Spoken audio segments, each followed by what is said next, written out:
Hi guys, welcome back to our channel How to Guide. Today in this video I'm going to show you how to set a deposit limit in a Betfair account. To do so, follow some simple steps with me.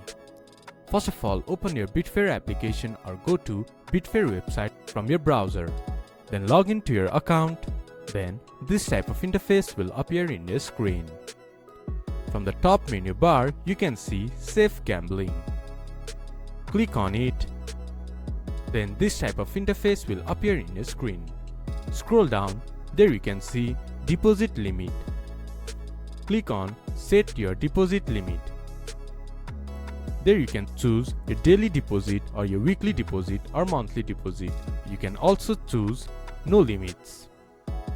Click on any of it, then enter your amount. Then click to Set Deposit Limit. Then confirm your changes. Then your limit will be changed. This is how you can set your deposit limit in Betfair.